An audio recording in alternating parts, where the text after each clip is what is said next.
오늘 거룩한 주일날에 또 예배를 통해서 우리 하나님 아버지의 무한한 은총과 은혜가 여러분들에게 내려지기를 주의 이름으로 축복합니다. 우리나라 속담에 검은 머리 짐승은 어떻게 한다고요? 거두지 마라 하는 말이 있어요. 근데 우리 하나님은 지금도 거두고 계십니다. 그죠? 다른 짐승 거두는 게 아니라 검은 머리 짐승을 거두고 계시는 거예요. 그죠? 그러면 왜 이런 속담이 나왔을까요? 사람은 고마움을 모르고 은혜를 갚지 않는 짐승이기 때문이다 라고 해서 이런 속담이 나오게 된 것입니다. 심지어 물에 떠내려가는 사람을 건져줬더니 감사하기보다는 뭐 내놓으라고요? 내 보따리 내놓으라. 여러분들이 다 한번 그래봤구나. 내 보따리 하는 거 보니까. 그죠? 물에 떠내려간 사람 건져줬으면 얼마나 고맙고 감사합니까? 그런데 내 보따리까지 건져줘야지 왜 내 보따리 안 건져줬냐 해가지고 내 보따리 내놔라 하는 것이 인간이다라고 하는 거예요. 제가 이 설교를 준비하면서 인터넷에 들어가, 요즘은 인터넷이 있어서 얼마나 편하고 좋은지 몰라요. 여러분들도 아마 들어가서 쳐보세요. 인터넷 창에서 은혜의 갚음이라고 하는 그 내용을 딱 치게 되면 사람은 하나도 안 나와요. 은혜 갚은 사람이라고 하는 건 하나도 안 나오고 은혜 갚은 동물들 이야기만 나와요. 은혜 갚은 까치, 심지어는 여러분이 징그러워하는 은혜 갚은 구렁이, 은혜 갚은 쥐, 예? 은혜 갚은 제비, 그죠? 그 흥부와 놀부 이야기도 하잖아요. 그 은혜 갚은 사람이라고 하는 게 없고 전부 다 은혜 갚은 호랑이, 심지어는 은혜 갚은 개미, 은혜 갚은 개구리, 하여튼 전부 다들만 이런 동물, 짐승들 이름이 나와요. 그러니까 이런 곤충이나 동물들은 은혜를 갚을 줄 아는데 도대체 은혜를 갚고 고마움을 갚았다라고 하는 사람의 이야기는 없더라고요. 얼마나 여러분 슬픕니까? 그만큼 사람은 은혜를 모른다라고 하는 이야기예요. 자, 제가 늘 가슴 아픈 이야기 가운데 또는 간혹가다 상담하다 보게 되면은 부모가 나한테 해준 게 아무것도 없다. 부모가 나를 낳기만 했지 부모가 나한테 해준 게 뭐가 있는지 모르겠다. 이렇게 얘기하는 사람이에요. 심지어는 그런 자식은 부모에게 대들 때에도 나한테 해준 게 뭐가 있냐 하면서 대드는 대드는 자식도 있더라고요. 그러니까 부모가 똥구녕이 찢어지게 가난해도 그 자식을 키웠으니까 오늘에 있는 것 아니겠습니까, 여러분? 그렇잖아요. 에?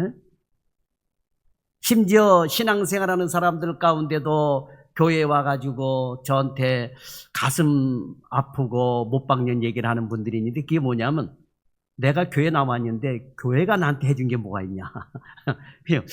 교회가 나한테 해준 게 뭐가 있냐. 하나님이 나한테 해준 게 뭐가 있냐. 그죠, 여러분? 부모의 가슴에 대못을 박는 자식은 부모 앞에 가가지고 나한테 해준 게 뭐가 있냐 하는 자식이고 목회자한테 대못을 박는 성도는 뭐냐? 교회가 나한테 해준 게 뭐가 있냐? 근데 성경에는 여러분 분명히 하나님께로부터 받은 복을 세워보라고 하는 거예요. 얼마나 큰 복입니까? 교회에서 또는 부모가 자식들에게 성도들에게 해주는 것은 당연하게 생각하고 있고 받는 것은 당연하게 생각하고 있고 본인이 원하는 대로 받지를 못하면 나한테 해준 게 뭐가 있냐라고 하는 것이 인간이다라고 하는 거예요. 유대인의 탈무드에 보면 은혜 갚은 사자와 뱀 이야기가 나옵니다. 거기 있어요. 한 나그네가 가던 길을 멈추고 시원한 바람에 땀을 식히고 있었습니다. 그때 어디선가 살려주세요 하는 다급한 목소리가 들려왔습니다. 나그네는 놀라서 목소리가 들리는 쪽으로 달려갔습니다. 숲이 우거져 있는 곳에 큰 구덩이가 파여져 있는데 그 안에서 여기입니다, 여기요 하는 소리가 들렸습니다. 나그네가 그 큰 구덩이를 들여다보다가 깜짝 놀랐습니다. 그 큰 구덩이 안에는 어떤 남자 한 사람과 뱀 그리고 무시무시한 사자가 빠져서 나오지를 못하고 있었습니다. 구덩이에 빠진 사람은 제발 저 좀 살려주세요 하고 소리 질렀습니다. 그러면서 여기 있는 사자와 뱀이 나를 잡아먹을지 모릅니다 하고 소리쳤어요. 그러자 나그네는 아니 어쩌다가 그렇게 큰 구덩이에 빠지게 된 겁니까 하고 물었습니다. 이 남자는 구덩이에 빠진 남자는 어흥 하고 우는 사자의 눈치를 보며 대답을 합니다. 저는 길을 가다가 이 큰 구덩이에 빠져있는 사자를 보고 건져주려다가 그만 나까지 빠지고 말았습니다 했어요. 나그네는 고개를 끄덕이고는 주변에 있던 칡넝쿨을 가져다가 끌어올려서 남자를 구해줬습니다. 그러자 그 큰 구덩이 안에 있던 사자와 뱀도 앞다퉈서 소리를 지릅니다. 나도 구해주세요. 은혜는 잊지 않을게요. 뱀도 얘기합니다. 저도 좀 구해주세요. 꼭 은혜는 갚을게요 하면서 사정을 했습니다. 나그네는 어떻게 해야 될지 고민이 생겼습니다. 무시무시한 사자와 거대한 뱀이지만 이 큰 구덩이 안에 갇힌 모습이 불쌍했던 것입니다. 그래서 나그네는 그러면 내가 건져줄 테니까 그 구덩이 밖으로 나와도 나를 해치지 않겠다고 약속을 해라 라고 했습니다. 그러자 사자와 큰 뱀은 좋습니다. 털끝 하나 건드리지 않겠습니다. 제발 살려만 주면 은혜를 갚겠습니다 하고 사정을 했습니다. 사자와 큰 뱀은 굳게 약속을 하고 나그네가 내려준 칡넝쿨을 잡고 올라왔답니다. 그런데 이 나그네가 막상 사자와 뱀을 구하고 나니 이 나그네의 등골이 서늘해졌다고 하는 거예요. 왜? 이 나그네가 가까이서 보니까 사자가 너무 크고 무섭고 뱀도 너무 크고 징그럽고 무섭거든요. 그래서 나그네는 내가 괜한 짓을 했나 이런 생각을 하면서 자신도 모르게 슬금슬금 뒷걸음을 쳤다는 것입니다. 그때 이 거대한 사자가 어디론가 뛰어가더니 이내 입에 뭔가를 물고 나타났습니다. 그러면서 하는 말이 나그네님 제가 은혜를 갚는다고 했죠. 이거 받으세요 하면서 입에 물고 있던 걸 내려놨습니다. 사자가 내려놓은 것은 번쩍번쩍 빛나는 큰 황금덩어리였습니다. 황금덩어리였어요. 나그네는 와, 내 평생 이렇게 커다란 황금은 처음 봐.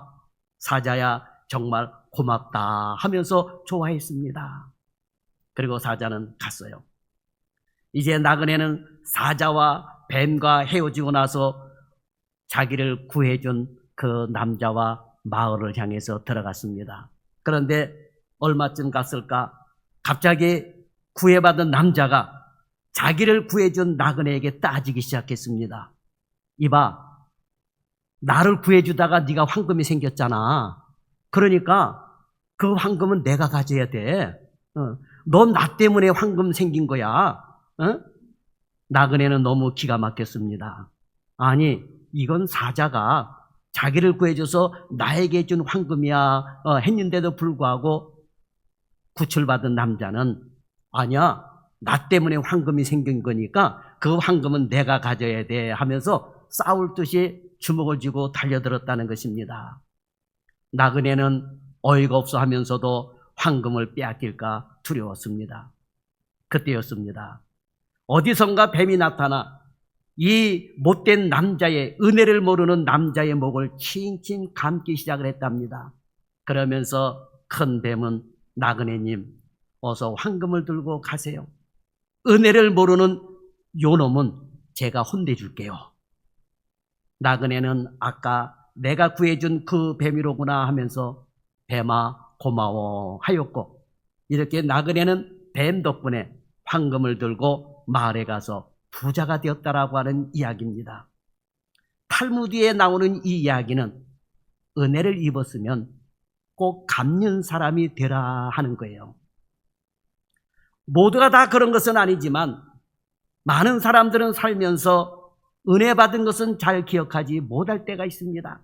그리고 힘든 일, 어려운 일, 불행한 일들, 서운한 일들 등 좋지 못하는 것들만 기억을 합니다. 그러다 보니 은혜는 어디다 새겨요? 어디다 새겨요? 그렇지, 해봤구나. 그죠? 은혜는 물에다 새기니까 또 내려가면 잊어먹는 거예요. 그러니까 뭐요? 나한테 해준 게 뭐가 있는데. 나한테, 왜? 물에 새기니까 또 내려가잖아요. 그리고 서운한 일은 어디다 새겨요? 왜? 돌에다 새기면 괜찮죠. 어디다 새겨? 가슴에 새겨둬요. 그러면서 그거는 두고두고 이야기를 하네. 서운한 일은 두고두고 이야기를 해요. 물론 우리 한국 사람에게는 좋은 점도 하나 있습니다. 옆집에 접시에 뭔가를 가져다 주면 줄 때 어떻게 해요, 여러분? 접시를 돌려줘야 되잖아요. 누가 접시에 뭘 닮아서 가져왔을 때 접시째 꿀꺽합니까? 돌려줘요, 안 돌려줘요? 접시 돌려주죠. 안 돌려주면 지금이라도 돌려주세요. 그죠? 근데 돌려줄 때 빈 접시 돌려줍니까? 아니죠. 그냥 빈 접시 돌려주는 것이 아니다 하면서 거기에 뭔가를 담아서 이렇게 줍니다. 또 아가들 돌떡이나 백일떡 먹을 때 어때요? 그냥 먹어요? 그냥 안 먹죠, 여러분. 그죠? 뭔가 선물을 줍니다. 그냥 먹지 않습니다. 이렇게 가는 종 오는 종 얼마나 여러분 보기 좋습니까? 우리는 지금까지 살면서 분명히 좋은 일이 더 많았을 겁니다. 좋은 일이 더 많았어요. 그리고 누군가로부터 은혜를 많이 받았다라고 하는 것입니다. 심지어 잘 모르는 사람으로부터 은혜를 입은 경우도 있었습니다. 잘 모르는 사람으로부터도 여러분 도움을 받고 은혜를 입고 여러분 그랬잖아요. 그런데 은혜를 은혜로 기억하고 감사하지 않으면 그 은혜는 잊어먹는다라고 하는 거예요. 그 은혜는 잊어먹는다라고 하는 겁니다. 그래서 시간이 지나면 기억이 나지를 않는 거예요. 기억이 나지를 않습니다. 그러니 우리는 은혜를 기억하며 작은 도움이나마 위로에도 여러분 정말 그 감사할 수 있는 그런 성도들이 되어야 될 줄 믿습니다. 작은 도움이나 위로를 받을 때도 여러분 감사해야지 된다라고 하는 거예요. 살다 보면 슬픈 일도 겪지만 기쁘고 즐거운 일도 만나게 됩니다. 아마도 슬픈 일만 있고 어떤 기쁨도 즐거움도 없다면 살아갈 수가 없을 것입니다. 하박국 선지자는 3장 17절에서 18절에 보면 이렇게 고백했습니다. 비록 무화과나무가 무성치 못하며 포도나무에 열매가 없으며 감람나무에 소출이 없으며 밭에 식물이 없으며 우리의 양이 없으며 외양간에 소가 없을지라도 나는 여호와를 인하여 즐거워하며 나의 구원의 하나님을 인하여 기뻐하리로다 그랬습니다. 하박국 선지자는 유다 말기에 궁핍에 빠진 상황만 보면 절망뿐이며 살아갈 수가 없지만 민족을 회복시켜 주실 구원의 하나님을 향한 믿음 때문에 즐겁고 기쁘다라고 고백을 했던 것입니다. 그렇습니다.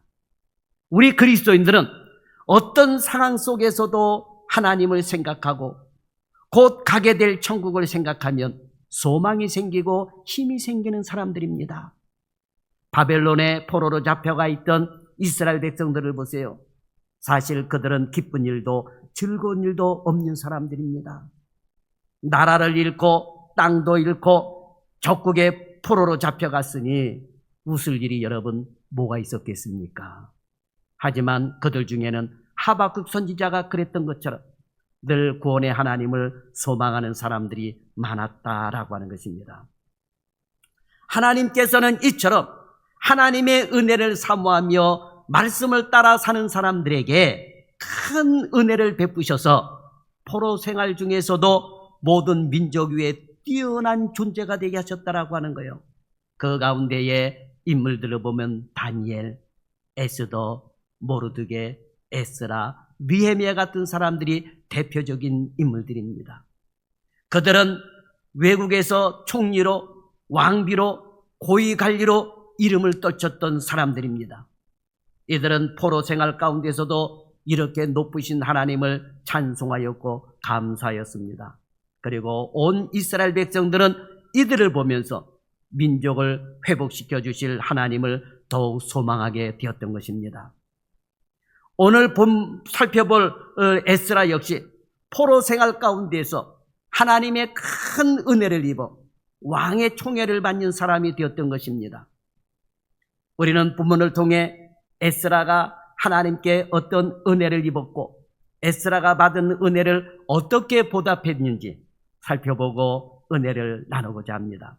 첫째로 나라가 망한 중에도 하나님께 큰 은혜를 입은 사람은 에스라였다라고 하는 겁니다.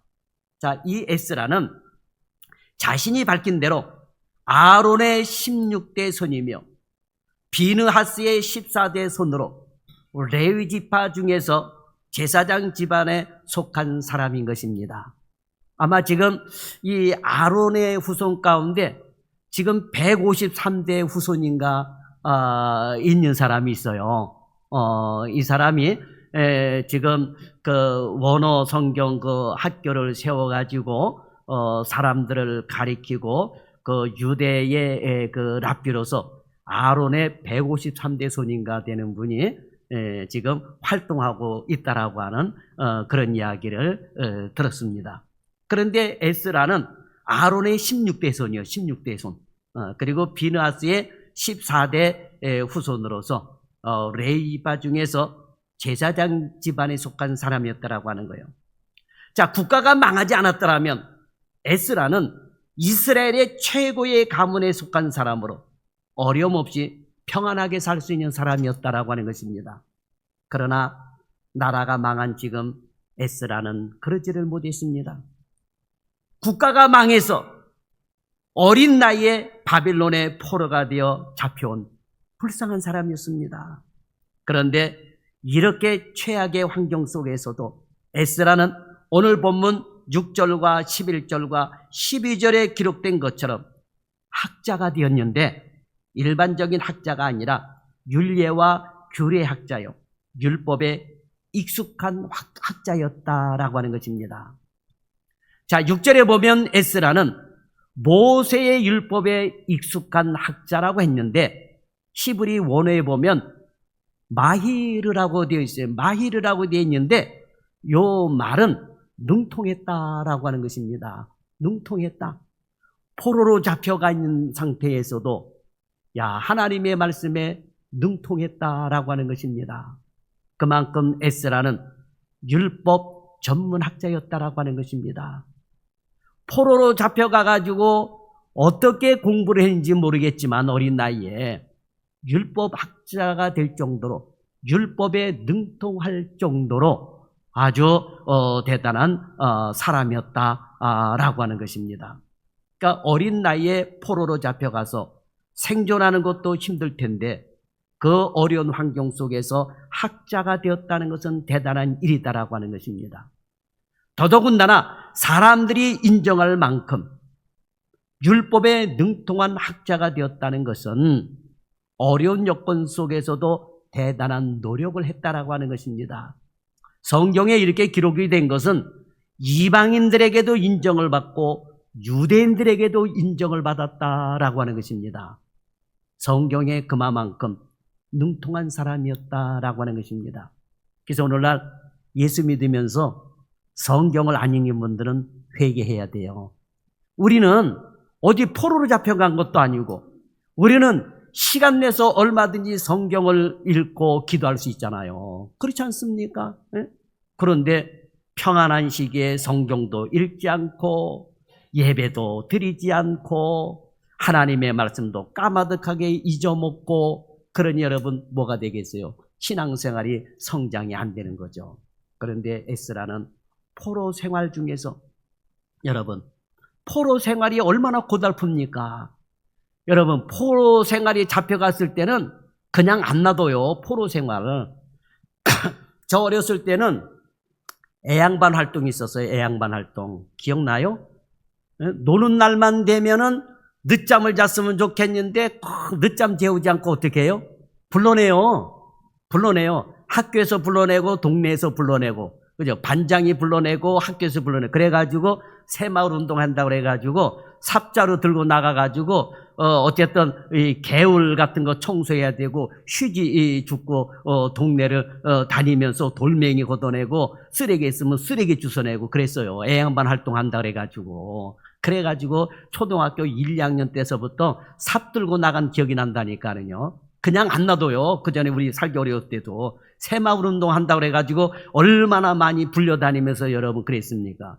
어쩌다가 또 실만하게 되면은 저희는 통일로 주변에 있어가지고 누가 높은 사람이 지나간다 그러면 태극기 들고 나가가지고 1시간서부터 이거 흔들고 있었어야 돼요. 기억나요? 그런 사람들? 예?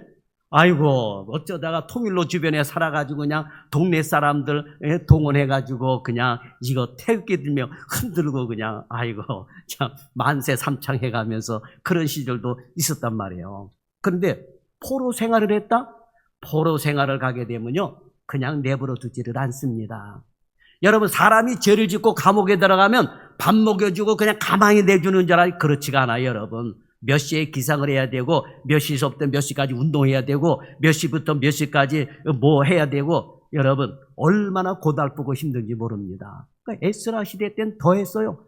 포로로 잡혀가는데 편안한 생활이 되겠습니까? 그렇지를 않습니다. 그런데 얼마나 노력을 했는지, 유대인들서부터 이방인들서부터 다 인정할 율법에 능통한 자가 되었다라고 하는 것입니다. 자, 그런데 이렇게 에스라가 훌륭한 학자가 될 수 있었던 것은 하나님의 인도하심이 있었다는 사실을 말씀하고 있습니다. 6절 하반절에 보면 하나님의 도우심을 입어라 그러죠. 하나님의 도우심 입어라는 말씀처럼 어려운 요건 속에서도 율법에 능통한 학자가 될 수 있었던 것은 하나님의 도우심이 있었기 때문이라고 하는 거예요. 그런데 에스라는 단순히 유다인으로서의 율법학자만이 아니었습니다. 서기관으로도 일을 했던 거예요. 바벨론이 망하고 페르시아 시대가 열립니다. 그런데 그 당시 페르시아는 서기관의 직무가 있었는데 15절에 오늘 본문 15절에 나오는 왕의 자문들은 이런 왕의 자문들 같은 그런 부류가 있었는데 이렇게 왕의 자문관으로서도 일을 했다라고 하는 거예요. 여러분, 과거에 보게 되면 왕의 자문관을 두고 왕들도 일을 했어요. 오늘날도 여러분 마찬가지예요. 우리나라 대통령이 돼도 옛날 왕들도 그렇지만 우리나라 대통령들을 보면 자문기관이 있잖아요. 자문기관. 대통령이 정치를 잘해줄 수 있도록 자문해주는 그런 어린들이 있어요. 근데 어떤 사람은 그냥 무속인들로 가득 채우는 분들이 있단 말이에요. 그냥 무속인들을 자문관으로 둬가지고 그 무속인들의 말을 듣고 하려는 사람들이 있단 말이에요. 그죠? 나라가 점점 어려워지게 되는 거죠. 그런데 이 에스라는 하나님의 도우심을 힘입고 왕의 자문관으로도 일을 했다라고 하는 것입니다. 이렇게 에스라는 바벨론에서도 페르시아 왕실에서도 중요한 직책을 맡은 자로서 왕의 총애를 입은 사람이었다라고 하는 것입니다. 이렇게 될 수 있었던 이유가 6절에서 말씀하는 것처럼 그의 하나님 여호와의 도우심을 힘입어라고 하는 거예요. 도우심을 입음으로. 자, 본문에서는 여호와의 도우심을 입음으로라는 표현을 썼는데 성경에 보면 이와 비슷한 말이 있습니다. 그것은 하나님께서 함께 하심으로 형통하게 되었다라고 하는 것입니다. 그러니까 에스라 못지않게 어려운 환경 속에 있었던 요셉이 종으로 팔려간 애굽에서 총리가 될 수 있었던 것은 항상 하나님께서 함께 하셨고 하나님께서 형통하게 하셨기 때문이다라고 하는 거예요. 성경에 보면 하나님이 요셉과 함께 하심으로 그가 형통하였다라고 하는 거예요. 자, 여러분 봐요. 요셉은 애굽에서 보디발의 집에서 종으로 있었습니다.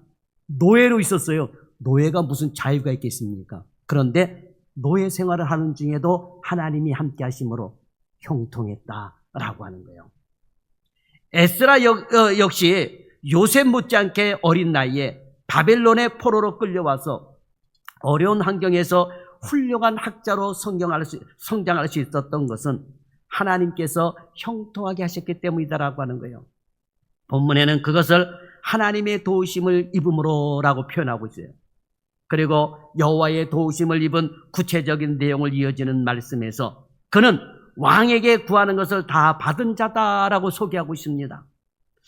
에스라가 왕에게 어떤 것을 구했는지는 알 수 없지만 11절에서 26절에 언급된 내용과 결부시켜 이해한다면 이것은 우선 에스라가 일부 동족과 함께 바벨론 땅에서 고국으로 귀환을 허락받은 것과 여러모로 필요한 재물을 지원받은 것, 그리고 에스라가 팔레스타인 땅에서의 정치적 지도권을 부여받는 것 등 이런 것들로 요약이 될 수가 있습니다. 이것은 자기 개인적인 요구보다 훨씬 어려운 것들입니다. 개인적인 요구는 자신의 출세와 가족의 보호 그리고 금전적인 것이 전부일 텐데 사실 이런 것은 당시 페르시아 왕이 들어주기에는 너무나도 쉬운 일이었던 것입니다. 그러나 여러분 개인적인 일은 쉽게 이렇게 도울 수가 있는데 그런데 여러분 애굽의 바로 왕을 보면 우리가 알 수 있는 대목이 있어요. 한 민족을 포로로 지금 잡고서 사용하고 있습니다. 그 당시 포로들은 재산이에요. 재산입니다. 그런데 바로가 한 민족을 포로로 잡고 있었을 때 해방시켜준다는 거 여러분 쉽지가 않아요.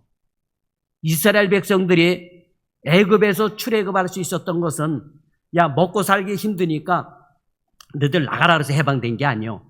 하나님의 절대적인 능력이 없이는 이스라엘 백성들은 한 발자국도 꼼짝달싹 없는 그런 노예 생활에서 벗어날 수가 없었다라고 하는 거예요.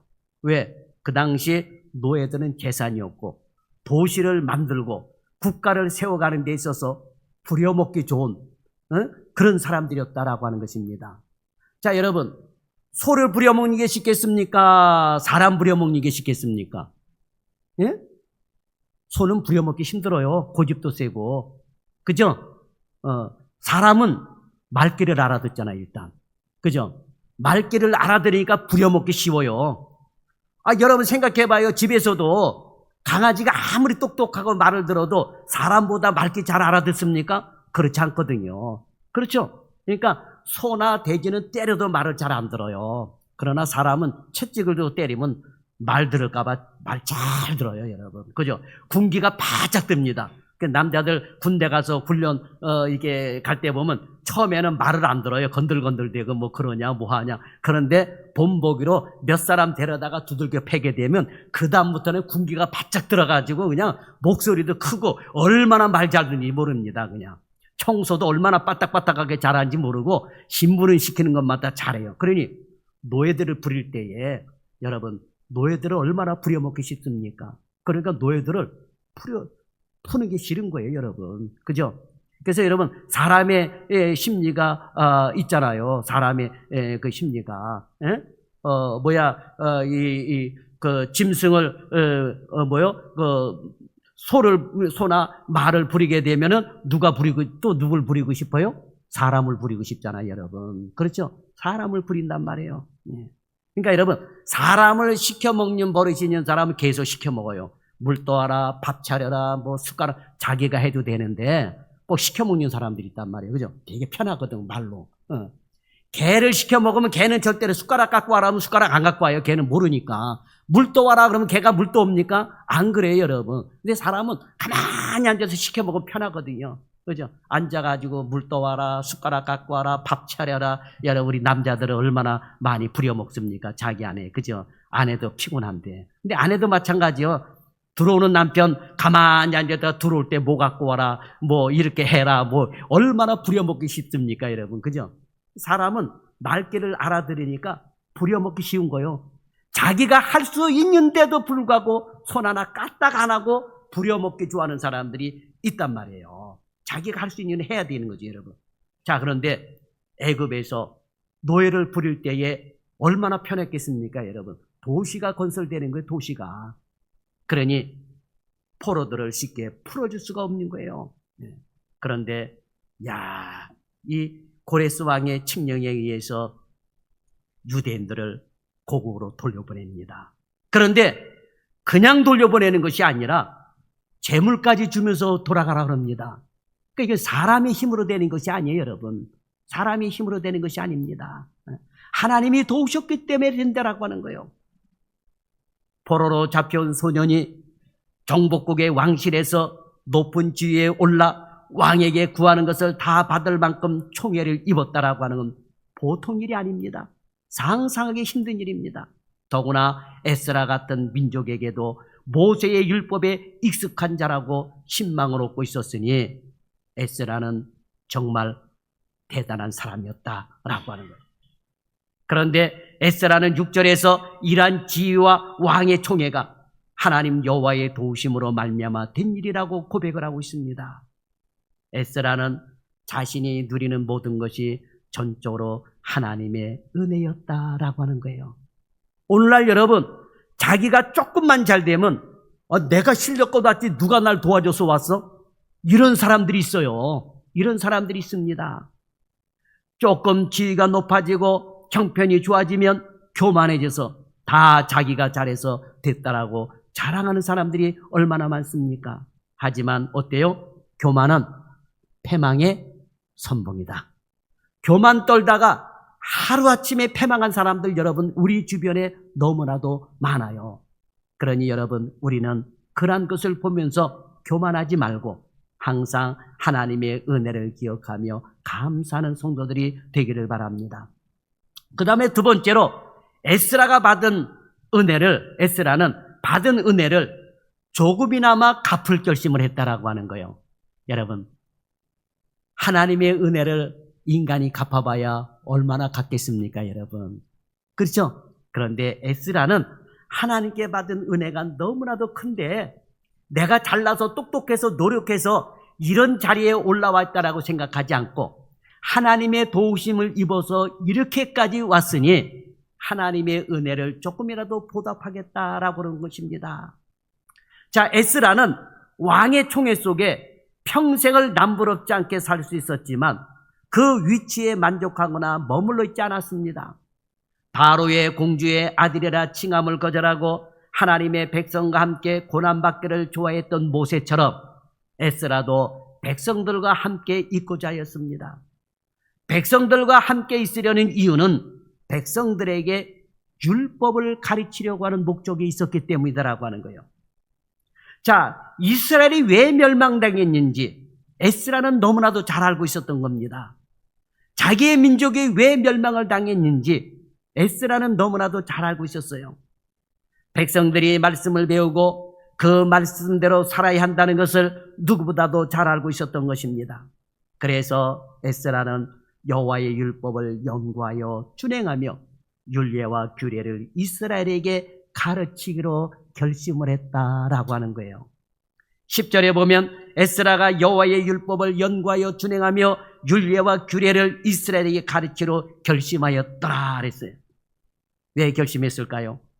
이스라엘 백성들이 하나님의 말씀대로 살지 않아서 망했기 때문입니다.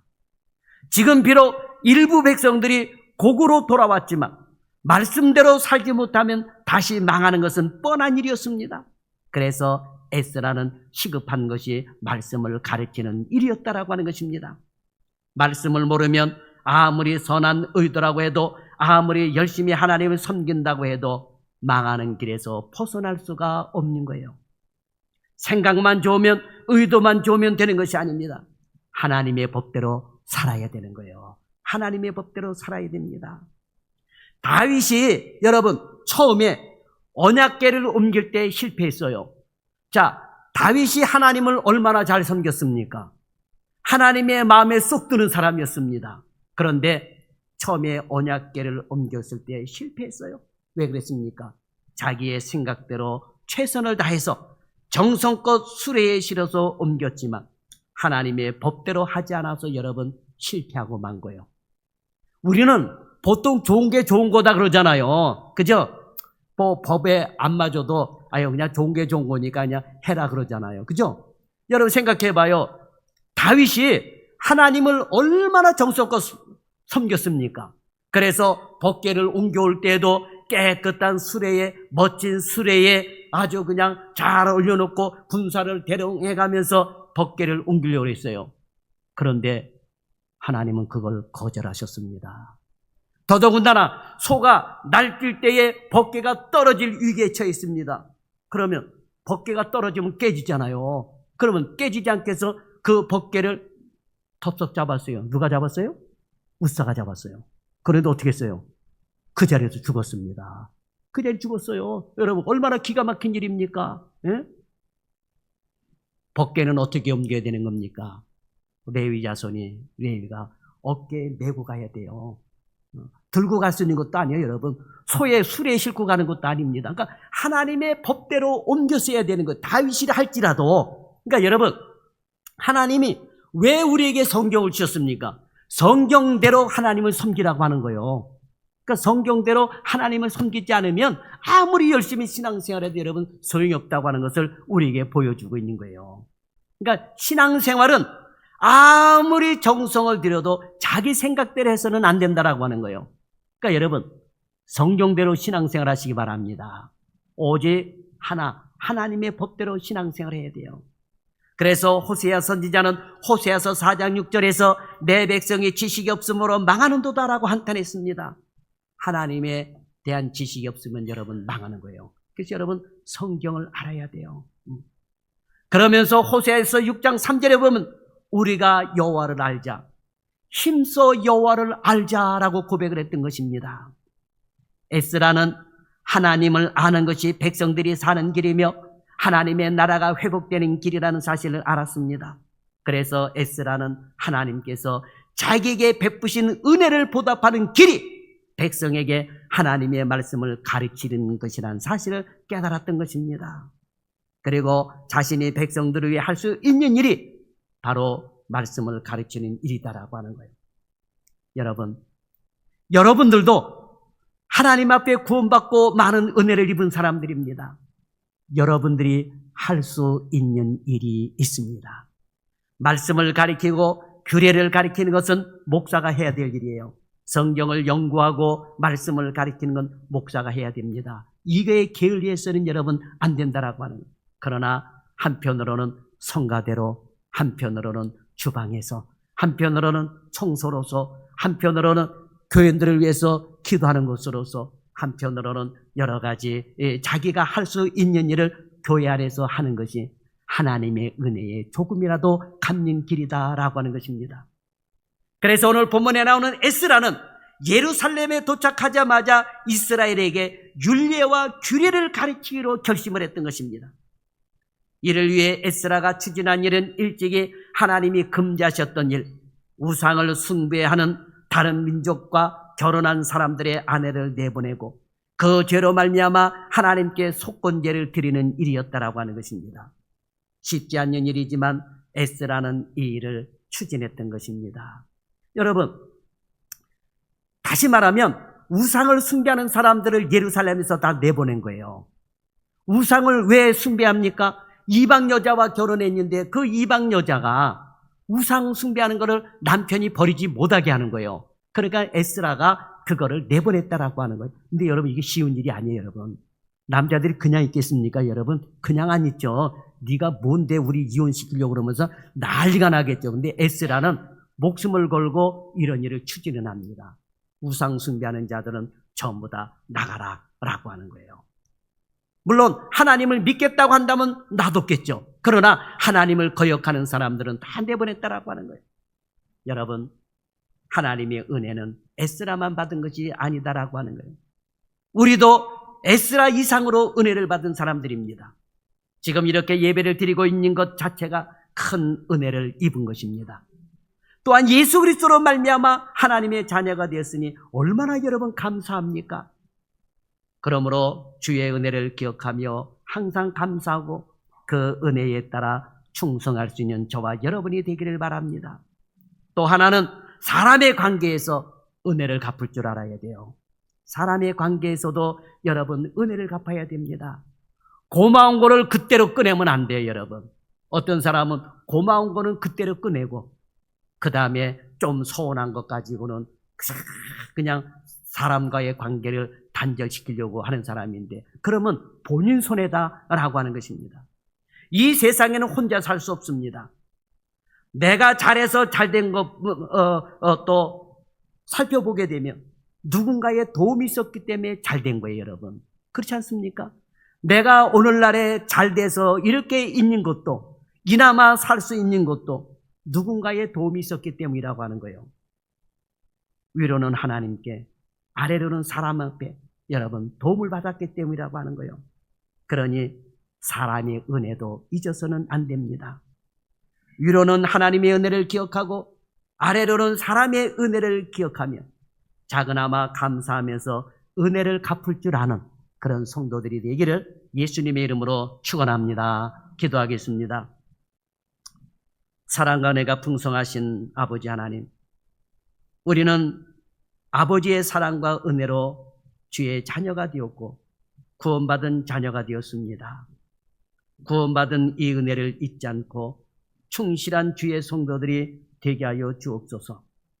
삶이 힘들고 어려워도 모든 것이 주님의 은혜 가운데 있음을 믿고 감사하는 성도들이 되게 하여 주옵소서. 또한 우리는 살면서 이웃에게 얼마나 많은 은혜를 입고 사는지 모릅니다. 가정에서도 식구끼리 많은 은혜를 입고 산다는 것을 알게 하여 주옵소서. 그러니 은혜를 알고 감사하며 사는 성도들이 되기를 원합니다. 은혜를 모르고 서운한 것만 생각하고 원망하고 불평하며 죄짓지 않도록 도와주시고 받은 바 은혜를 생각하고 알고 깨닫고 감사하며 은혜를 베풀 줄 알고 갚을 줄도 아는 그런 성도들이 되게 하여 주옵소서. 예수님의 이름으로 기도드리옵나이다. 아멘.